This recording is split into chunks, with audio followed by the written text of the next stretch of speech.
with 3 disturbing true fake cops. It's something weird because we don't have that shit down here on my way. It's a small ass country town, so they can't even, you feel me? They can't even play like that. The cops down there, bitch. Small ass country town, they know who cops is. Hell, most of the cops, damn near my age. We motherfucker like 23, 24, 25, 26. Young ass cops at that. You feel me? 30, you know what I'm saying? But yeah, here we go, man. Fake. This video is sponsored by Scentbird. I know it may come as a surprise, but besides making videos, one of my favorite things to do is go out with friends and socialize in my spare time. In these past few months, I've been getting constant compliments from both my friends and strangers about how I smell. Although I haven't figured out what my favorite scent is. Not on some fruity shit. Nigga, I've been doing YouTube for a hot little minute. I've been watching Mr. Nightmare before I start doing. I always say this shit every time I do a Mr. Nightmare video. But I never seen what Mr. Nightmare look like. Not on no fruity shit. I was just saying. I mean, I know what the fuck I'm saying, man. I gotta do my homework. Yet, thanks to Scentbird, I feel like I'm very close to it. Scentbird is a monthly cologne and perfume subscription service I've already talked about before that carries all the top fragrance brands and delivers them right to your door for just $17 a month. Damn. Each fragrance comes in a unique bottle made to last you 30 days. Some of the scents I received this month are Cross River Gorilla by Sanctuary, Arrows Flame by Versace, and Berlin Black Edition by Bentley. Ooh. Each bottle comes with a card which explains what the fragrance smells like. For example, Cross River Gorilla has a scent that mixes the aromas of cardamom, green apple, violet leaf, and smoked leather. Make sure y'all go get that. 55% off. It doesn't matter if you're dead broke, have no job. I don't care if you can't read. Any American could get up to $17,000. My parents own a vacation home in Quincy, California. It's a 2-acre property surrounded by woods. We would go there as a family all the time when my siblings and I were kids. Now that we're all adults, we don't really have aligning schedules to go together as a family anymore. But when I was in the early stages of talking to my girlfriend Rose, I told her about our vacation home on like our 5th date. In October, the leaves begin transforming to create stunning natural beauty in Quincy. I teased the idea of us spending a weekend there together, and she right away said let's do it. Hell no. 2 days later, we were packing our things, getting ready for the road trip to Quincy. I picked her up from her house, and off we went. The drive there was about 5 hours. We passed the time talking about everything in life, from TV shows to family to childhood memories. And then we'd listen to comedians and podcasts to pass some more time.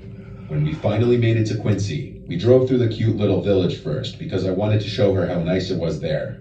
10 minutes later, we were at the house. We have a little wooden fence at the driveway that we leave closed whenever the place would be vacant. It doesn't have a lock or anything. It's just a little deterrent for people to not enter the property while we're there. I got out of the car to open it, and then we drove past it onto the property. My dad... Not gonna lie, that's one of my goals too. To have like some type of property. Somewhere like the family, like my family can go on the weekends and shit like that. Not on the weekend, but like on special occasions and shit. That should be hard. Okay. As landscapers come every couple of weeks in the summertime into the fall, so the property was very well kept when we were there. Rose was impressed. We were there just in time for lunch, so we unpacked, I gave her a tour, and then I turned the hot tub on so that the water would be hot enough for later. Then we went into town to go to one of my favorite spots to eat. When we finished up, we did a little sightseeing and went to the Plumas County Museum. After that, it was starting to get dark out, so we headed back to the house. We relaxed in the hot tub for a while. The hot tub was on the back deck under the awning. It was really cold out, but it felt nice in the hot tub, until we both could hear the crushing of leaves nearby, like footsteps. We thought it was a bear, so we both jumped out of the hot tub and ran into the house. I turned off all the lights inside and outside, thinking the lights could be attracting a bear or some wild animal. I peeked out one of the windows, expecting to see a bear, but instead saw the silhouette of a human being walking along the side of the house. I ran to the back door to lock it and shut the blind on the back door window. I told Rose to be quiet. Oh yeah. Footsteps circled the house until they got to the front door, then stopped. After a moment of silence, there was a knock at the door, and someone yelled, "It's the police." We were confused. I went to the front and said through the closed door, "Is there a problem?" The The person on the other side said, "We got a breaking and entering call." I asked, "How's that possible? The nearest neighbor isn't for a quarter mile." There was a noticeable gap in his response. He said, "I just need you to open the door, sir." I responded, "Sorry, I don't feel comfortable doing that." I then thought to peep out the window and see if there's actually a cop car parked out front. I kinked the blind to the front just enough to see outside. It was twilight outside, dark but with enough brightness still to make out the property. You I see no police cars out there. I said to Rose, "I don't think that's a real cop." The man outside knocked on the door again. I said through the door, "I don't see a cop car out there, so I don't feel safe answering the door." The man didn't respond to anything to this. When there was another moment of silence, we thought he already walked away.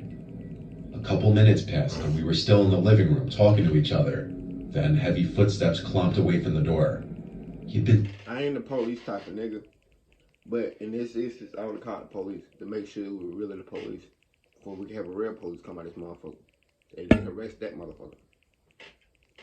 Because impersonating a police officer, that's a crime. Standing there still the whole time against our knowledge. I went over to peek out the window again, but I didn't see anyone. He must have walked off a different direction from the house. The scary thought was the house is surrounded by woods. He could come from literally any direction. Yep. We're definitely not going back outside again that night, besides me going outside real quick to turn off the bubbles in the hot tub. And from there, we stayed in the bedroom watching movies and eventually went to sleep. I kept my dad's shotgun from the closet under the bed. The next day, we went hiking in Plumas National Forest. Then we went out to eat, and then we went to see a movie at the nearby theater. When we got back to the house, it was getting dark out. We pulled onto the property, and Rose screamed, "Oh my God." And I damn near swerved the car thinking I was about to hit something. I slammed on the brakes and said, "What?" She pointed at someone, quickly walking away from the house towards the woods until they disappeared into the darkness. I tried to keep Rose calm when she started freaking out that someone's stalking us. I told her it's fine, we have a gun, and we're leaving tomorrow morning anyway. I was kind of scared too, though. I pulled the car as close as possible to the house, then we quickly went inside. I did a quick run around of the house, making sure every door and window was locked. We didn't go outside again that night. We packed our things to be I ain't gonna lie. As a man, you feel me? You got a right to be scared. Even when you got a gun, you feel me? You got a right to be scared. That's why cabin trips like that, nigga, I'm taking about two more friends. Nah, hell no, y'all finna be scared too. With guns, man. In the morning, and went to the bedroom for the rest of the night. God, After watching a movie, we went to sleep. Around that time, I started hearing this weird scraping sound coming from outside. It happened every few seconds, and then it would stop for a few seconds. I couldn't make out what it was, but something was going on out there. I feared that person may have came back. The fuck? I waited until the noises stopped completely, before quietly getting out of bed to not wake up Rose. Get your shotgun. I walked to the window, kinked the blinds just a bit, and found myself face to face with a man on the other side of the window trying to look in. He definitely saw me. I fell backwards and screamed, "Jesus Christ." Rose woke up. I didn't say anything though. I grabbed the shotgun from under the bed and made sure it was loaded before running out the back door and shooting it into the air while screaming like a madman, trying to scare off that man and whoever else could have been out there. I think I fired. And that's how you stand on motherfucking business, boy. That's how you stand on business. W story. 3 shells into the air before going back inside. Nigga, 3, not just Then one. I explained to Rose what happened. In a strange way, I felt a nice adrenaline rush after going outside and doing that. Me too. I think that was partly why I felt so confident that whoever was outside wasn't coming back. Nah. The adrenaline eventually wore off, and when we were back in bed, I was scared once again of hearing any kinds of sounds from outside.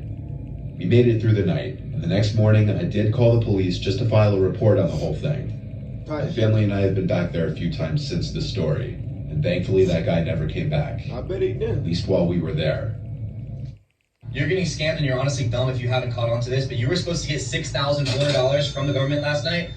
Shut your bitch ass up, bro. Alexis Franklin, what the fuck?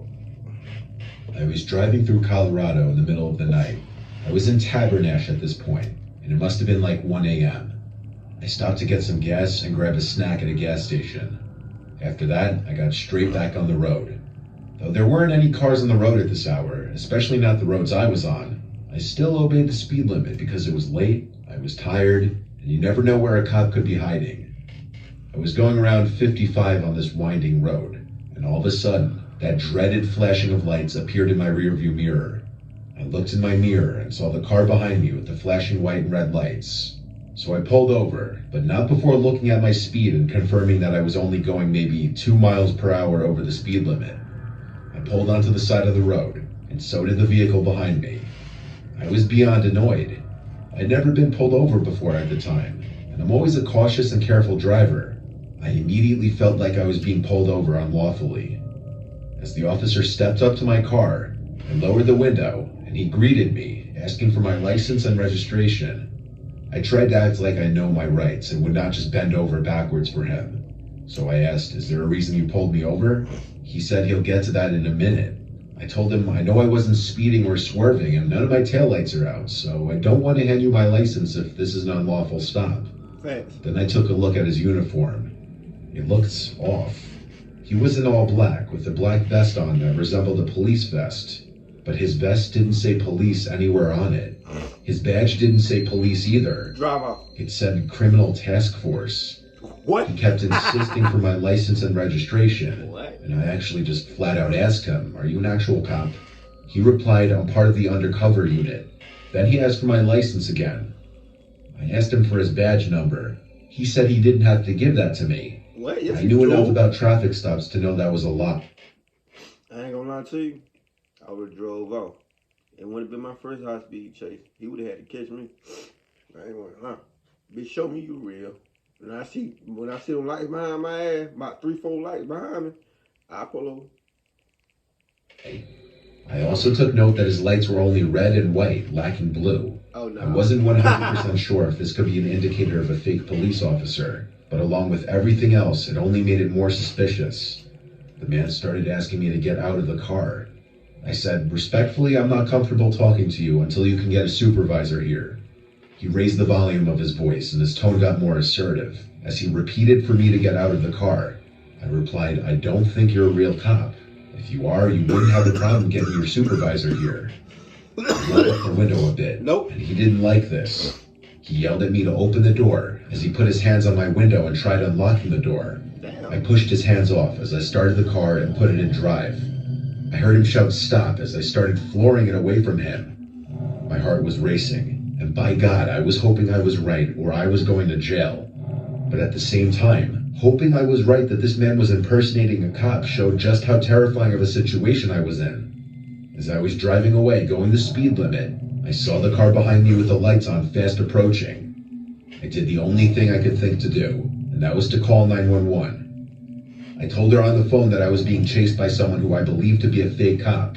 I said he refused to give his badge number, his car was unmarked and didn't have blue lights, and his uniform didn't say police. After asking my location and more details on the situation, I told her that I was being chased by this person. The woman told me the nearest police station for my location, which was the Fraser Winter Park Police Department. She requested I go there, and she would be dispatching an officer to meet me there. The guy in his car was following me halfway to my destination with his lights still on, but suddenly when we got to an intersection, he turned his lights off and turned right, driving off out of view. He was gone, and with that, I realized that my suspicion was true the whole time. I was pulled over by a guy pretending to be a cop. Yeah. I still drove to the police station, where there was a cop sitting in his car in the parking lot. I pulled in, and he got out, seemingly knowing it was me that he was meeting right away.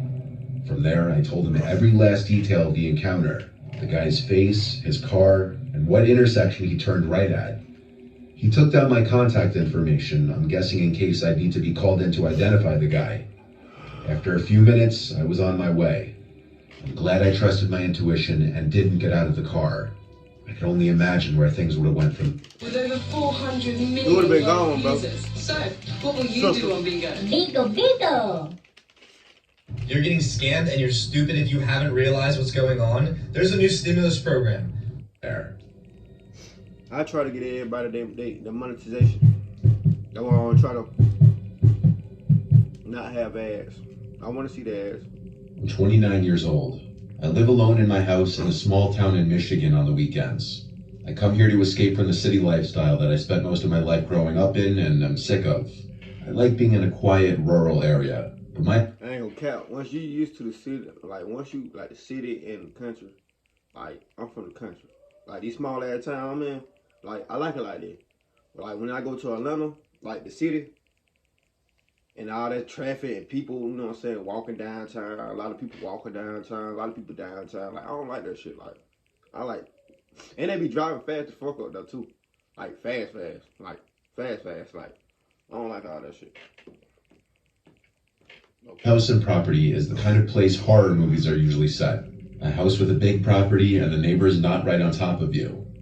You don't hear of too much crime usually in my town, but that's because the population is relatively low. Damn. I don't have a lot of friends in the area, but that's not why I come here anyway. Damn. I come to be alone and escape my stresses from work and people in general during the week.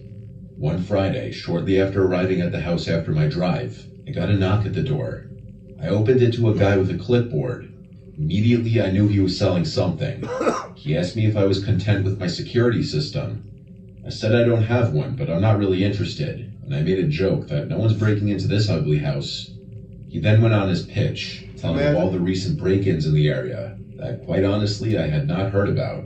He then asked who I live with, and I said I live alone, so I don't really need it. He was persistent, though. He asked me to at least give him my phone number, and he'd circle back in a couple of weeks to see how I'm feeling. He offered to waive the installation fee. On the spot, I figured why not? That actually sounded pretty good. So I gave him my number. He thanked me and left. After that, I went to the kitchen to start making dinner, and then I resumed watching Yellowstone in the living room. Hey, I was on a binge, so I was watching episode after hey, I ain't gonna count. I keep back up on that shit. Yellowstone, that shit kinda good. I ain't gonna lie. Like, I fuck with it. Rich ass white folk got helicopters and shit. I fuck with it on the farm, on the ranch. I fuck with that shit. That shit hard. episode for hours on the couch. I fuck with It it. was at about 11 o'clock at night that there was a knock at the door. 11 o'clock at night is beyond the appropriate hour to knock on anyone's door, especially around here. Yeah. I'm not super close with the neighbors, so I wouldn't assume it to be one of them. I ignored the knocking and kept watching my show. The knocks persisted, though. I still didn't get up. You knocking on my door while I'm I watching wasn't answering the door Power? at 11 p.m. No way. I stayed seated. But when there was a third set of knocks at the door, I grew concerned. They weren't leaving. I went to the door to ask who's there. There wasn't a reply from the other side. This is exactly how a horror movie would start out. I wasn't going to open the door to find out who was on the other side. I said through the door, I'm not interested in whatever you're selling me. I have a gun that I'm not afraid to use. I don't actually have a gun, Oh, God. but it's an easy enough threat to get someone to go away. Oh God. I thought that did the trick because the knock stopped. I went back to the couch. Then someone started calling my cell phone. The caller ID said 911 Emergency Services. I'd never received a call from 911 in my life, and I didn't even think that was a thing. I always thought that if the police called you, it would say no caller ID or something. Yeah. I picked up the phone, and a man on the other line asked, "Is this George?" To which I said yes. He said, "This is the police department. We have officers outside your house right now. There's been a report of a crime on your block, and we have some questions to ask you." This didn't feel right at all. That don't sound I right. asked the alleged 911 operator to ask the police to go to the windows so I could identify them before opening the door. He said he can't do that. They're already outside my house, which made no sense. I said, "I don't answer questions, sorry," and hung up the phone. Even if it were the real police, I had no legal obligation to answer the door anyway. But this was screaming trap in every sense of the word. They tried calling me again with the same number. I denied it and put my phone on Do Not Disturb. I actually decided to call 911 and ask if these calls are legitimate. And right away, the 911 operator said it's absolutely not real. And coupled with the fact that someone was at my door, they advised I lock all the doors, grab something I could use as a weapon, and wait inside until a police officer arrives at I my bet house. that gun sound real good right While now. I was on the phone with her, I heard the back doorknob being shimmied with, and someone trying to push the door open. I then apparently tried ramming or kicking the door down because there were these super loud bangs on the back door. I told the operator this, and she said the police will be here in less than 10 minutes. I needed them now, though. I went to the door and screamed, "Do you want to get blown up?" And there was a yell on the other side saying, "It's the police, open up," followed by another ram or kick into the door. The back door is next to a window, unlike the front door. So I looked out the window, and I saw 2 masked men attempting to kick down my door. When I say mask, I mean they had these disturbing-looking sacks on their heads. It looked like they had eye and mouth holes cut out. What in the They saw me looking through the window, and I guess they saw me on the phone. They must have realized I was on the phone with the actual police, and they took off into the darkness. About 5 minutes later, there was a knock on the door from the actual police. I let them in. One of the cops was very helpful, and he went as far as to search my entire property. The 2 cop cars out front with their lights on for half an hour was surely a deterrent for anyone to come back to the house. After the cops left, I noticed one of the cop cars stayed in front of my house for hours. I'm sure they left at some point in the night. I'm done opening the door to anyone unannounced, though, because I'm 99% sure that guy who was claiming to sell security systems was just scoping out the best house to target, and him and his squad were spoofing 911 calls to get people to open the door late at night. I went to my closest neighbors to ask them if the guy knocked on their doors too. They said no. For some reason, my house was the only one on this street targeted for this. I guess I was the first house they tried, and I seemed like an easy target. I ain't gonna lie, cause I know police, you know what I'm saying, police that call my phone, well, my mom's phone for me type shit. And they call unknown, you feel me? So I know police don't, they ain't gonna say 911. Oh, that's an emergency number, you feel me? They gonna call you off another phone. But that being said, give me a thumbs up, subscribe, man. Don't forget to get done watching that old Steven Seagal movie, man. If you know, you know, you feel me? Steven Seagal. That what I grew up off of, Steven Seagal, you feel me? Oh, shit. That being said, man, give me a thumbs up, like, share, subscribe. Shit, motherfuckers on the next video. Let's ride. Oh, yeah, that my guy, yo. You know, so that Godfather shit. That being said, give me a thumbs up, like, subscribe. See, I'm on the next video. That's right.